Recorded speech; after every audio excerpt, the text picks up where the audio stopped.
በስመ አብ ወወልድ ወመንፈስ ቅዱስ አሐዱ አምላክ አሜን። ዲያብሎስ የብዙሃኑን ዝንባሌ በማስከተል እንዴት ይዋጋናል? የብዙሃኑ ዝንባሌ ወይም ምርጫ ሙሉ ለሙሉ ኃጢአት የሚሆንበት ሁኔታ ስላለ ዲያብሎስ የዚህ ዝንባሌ አባል እንድትሆኑ ሊጠራችሁ ይችላል። እንዲህ በማለት ሁሉም እኮ ይህን በማድረግ ይመሳሰላሉ፣ አንተ ብቻ አንተ ነጥለህ ለምን በራስ መንገድ ትሄዳለህ? እንደዚህ ላለው የዲያብሎስ ጥሪ እውነት በብዙሃኑም ሆነ በጥቂቶች ዘንድ እስከ ተገኘች ድረስ እንከተላታለን። ብዙሃኖች ከተሳሳቱ አንከተላቸውም። ልክ አባታችን ኖህ እንዳደረገው እሱና ቤተሰቦቹ ብቻ ጻድቃን ሆነው በተገኙበት በዚያ ዘመን ብዙሃኑ በድለው ነበር በማለት ትመልስለታለህ። ትውልዱ ሁሉ ወይም ብዙሃኑ መሳሳት መቻሉ ምን ያህል ቀላል ነገር ነው። ጌታችን ኢየሱስ ክርስቶስን ለመስቀል ሞት ለማብቃት ብዙሃኑ ምን ያህል እንደሳተና ስቀለው ስቀለው እያለ እንደጮኸ አስተውል። ከዚህ ሌላ ትውልድ ሁሉ በኢየሱስ ክርስቶስ ክፉና መንዝራ ትውልድ እንደተባለ አትዘንጋ። በንጉሥ አካብ ዘመነ መንግሥት እግዚአብሔርን የሚያመልኩ 7000 ሰዎች ብቻ ሲገኙ ከእስራኤል ወገን ብዙሃኑ ማለትም በብዙ 100,000 የሚቆጠሩት ጉልበቶቻቸውን ለበዓል ወይም ለጣዖት የሚያንበረክኩ ነበሩ። አንደኛ ነገሥት ምዕራፍ 19 ከቁጥር 18። በነቢዩ ሙሴ ዘመንም ብዙሃኑ ሕዝብ አመፀኛና አንገተ ደንዳና ስለነበረ እግዚአብሔር አምላክ ከዮፍኒ ልጅ ከካሌብና ከነዌ ልጅ ከኢያሱ በቀር ሁሉም የተስፋይቱን ምድር እንዳይወርሱ ረግሟቸዋል። በእግዚአብሔር ትእዛዛት ላይ የጸናው ጻድቅ ሰው ግን ብቻዬንም ቢሆን እንኳን እከተላለሁ ይላል። ይሁን እንጂ ዲያብሎስ ከሰዎች መካከል አብዛኞቹ በተመረጡት መንገድ እንዲጓዙ ይገፋፋል። አንዳንድ ጊዜ ዲያብሎስ ያለ አንዳች ትሕትና ወይም እፍረት ወይም የሰዎችን ሽሙጥና ተግዛጽ በመፍራት ወይም ከሌሎች በሚደረግባቸው ጫና ወይም አንዴ ብቻ አድርገው እንጂ ሁለተኛ አትደግመውም በሚል የዲያብሎስ ግፊት መልካም ሰዎች ከተሳሳቱ ሰዎች ጋር እንዲፎካከሩ ያደርጋል። ይህ ተግባራቸው የተደጋገመ እንዲሆን ማድረጉ የማይቀር ነው። ዲያብሎስ የበታች ሰራተኞችን ከነርሱ በስልጣን ወይም በእልቅና ከሚበልጧቸው ጋር ምንም የማያውቀውንም ብዙ ከሚያውቁት ጋር ማፎካከሩ የተለመደ ነገር ነው። አንዱን ሰው አንድ ብቻውን ንጹሕ ሆኖ ቢያገኘውም እንኳን ይህ ሁሉ ሕዝብ የተሳሳተ አንተ ብቻ ትክክል የሆንክ ይመስላልን? ይለዋል። ወይም ደግሞ ከአንተ በቀር ይህ ሁሉ ሕዝብ ምን ክፉ ምንስ መልካም እንደሆነ የማያውቅ ይመስላልን? ስለዚህ ትሑቱን ይለዋል። ያም ወንድም ትሑት መሆን ይጀምራል። ያ የማያውቀውንና ከሚያውቁት ጋር የሚፎካከረውን ወንድም ትሑት ብሎ ባሳደረበት ዝንባሌ ትሑት መሆን ከጀመረ በኋላ ተጽዕኖ ሊያሳድርበት ለሚችል ኃጢአተኛ ባልንጀራ ወይም ባልንጀሮች አሳልፎ ይሰጠዋል። ልክ ሰሎሞን ብዛት ያላቸው እንግዳ ሴቶችን ዝንባሌ እንደተከተለ ማለት ነው።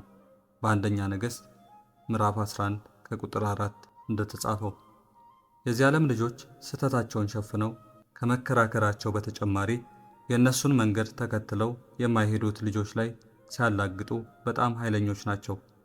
የተለያዩ የማላገጫ ቅጽል ስሞችን እያወጡ ይጠሯቸዋል። ስለ በደላቸው ትክክለኛነት በመከራከራቸውና በሌሎች ሰዎች ላይ በማፌዛቸው አንዳንዶች ለጥቂት ጊዜ ከተቃወሟቸው በኋላ ሲበረታባቸው ወደ እነሱ ጎራ ሊገቡ ይችላሉ።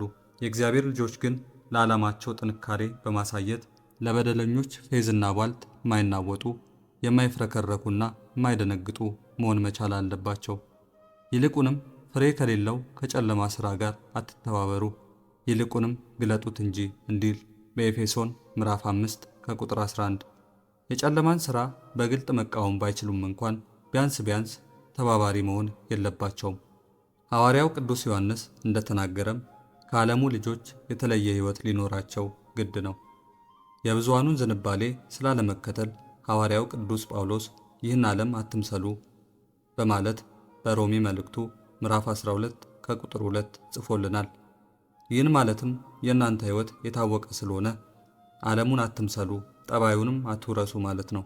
ድንቅ እንደሆነው እንደ እግዚአብሔር ቃል እናንተ የእግዚአብሔር አምሳያዎች ናችሁ፣ ሥላሴ ሰውን በመልካችን እንደ ምሳሌያችን እንፍጠር ብለዋልና።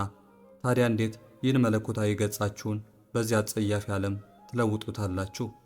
ከብዙሃኑ ዝንባሌ ይልቅ የዳንኤልና የሰለስቱ ደቂቅ ዝንባሌ የበለጠ ኃይል ነበረው። ይህ ኃይል ከሁሉ ተለይተው እግዚአብሔርን በማምለካቸው ይህ ምክንያት ሆኖ ዳንኤል ወደ አናብስት ጉድጓድ 3 ደቂቅም ወደ እቶነ እሳት ከመጣላቸው በኋላ የመጣ ኃይል አይደለም። ከዚህ አስቀድሞም ከሌሎች ልጆች ጋር ከንጉሡ ማዕድ እንዲበሉ ሲጠየቁም አንበላም በማለት ተቃውመዋል። የመጽሐፍ ቅዱስ ቃል ምንኛ ድንቅ ነው! ዳንኤልም በንጉሡ መብልና በሚጠጣው ጠጅ እንዳይረክስ በልቡ አሰበ። ትንቢተ ዳንኤል ምዕራፍ 1 ከቁጥር 8። ዳንኤልና 3 ደቂቅ ምንም እንኳን የጦር ምርኮኞች በሌሎች ሰዎች ቁጥጥር ስር ያሉና የንጉሡን ቤተ መንግሥት የሚያገለግሉ ባሪያዎች ቢሆኑም እንዳይረክሱ ተለይተው መመገብን ከመጠየቅ ወደ ኋላ አላሉም። ልቦናዎቻቸውና ነፍሶቻቸው ነፃና ማንም የማይገድባቸው በመሆናቸው ለፈቃደ እግዚአብሔር እንጂ ለብዙሃኑ ፍቃድ አላዘነበሉም። ስለሆነም አንተም ደፋር ሁን፣ በዓላማህ ጽና። የብዙሃኑንም ዝንባሌ የተሳሳተ ከሆነ ተቃውመው። ለዲያብሎስ ምክሮችና ማስፈራሪያዎች እጅ አትስጥ። ካንተ በዕድሜ የሚበልጡ ታላላቅ ሰዎች ማንኛውም የተሳሳተ ድርጊት ሲፈጽሙ ብታይ እንኳን አትፈጽም። የተመረጡት እነሱ ናቸውና በትክክለኛዋ መንገድ ላይ የሚሄዱት ጥቂት ቢሆኑም ተስፋ አትቁረጥ። ጌታችንና መድኃኒታችን ኢየሱስ ክርስቶስ ይህን አስመልክቶ ሲናገር እንዲህ ብሏልና ወደ ሕይወት የሚወስደው ደጅ የጠበበ መንገዱም የቀጠነ ነውና የሚያገኙትም ጥቂቶች ናቸው። የማቴዎስ ወንጌል ምዕራፍ 7 ከቁጥር 14። የብዙሃኑ በሐሰት ጎተራ መግባት ሐሰትን እውነት እንደማያደርጋት አስተውል። የተሳሳተው ተሳስቷል ይባላል እንጂ የብዙሃኑ መሳሳት ስህተቱን ሊያስተካክለው አይችልም። እውነተኛው መንገድ አስቸጋሪ በመሆኑ በዓላማቸው የጸኑ ጥቂቶች እንጂ ሁሉም ሊጓዙበት እንደማይችሉ የተረጋገጠ ነው። ዲያብሎስ በሁሉም ሰዎች ውስጥ ፍርሃትን ስላሰረጸ አንተ አትፍራ። ብዙሃኑ ፋሽን በመከተል በመዝናናት በተድላና በደስታ ቢጠመድ አንተ አትጠመድ። ሰዎች የአነጋገራቸው ዘይቤ ከበፊቱ እየተቀየረ ሲሄድ ከተመለከትክ አንተ አነጋገርህን አትቀይር። እንዲህ የሚያደርገውን ይህን ትውልድ የምትቋቋምበት አቅም እየደከመ ከሄደ ከነቢዩ ዳዊት ጋር በመሆን አቤቱ አንተ ጠብቀን፣ ከዚህችም ትውልድ ለዘላለም ታደገን በል። የዚህ ዓለም ማዕበል ጠልፎ ቢወስድ እንኳ እግዚአብሔር አምላክ ያድን ዘንድ ይችላል። ወስብሐት ለእግዚአብሔር ወለወላዲቱ ድንግል ወለመስቀሉ ክቡር። ይቆየን።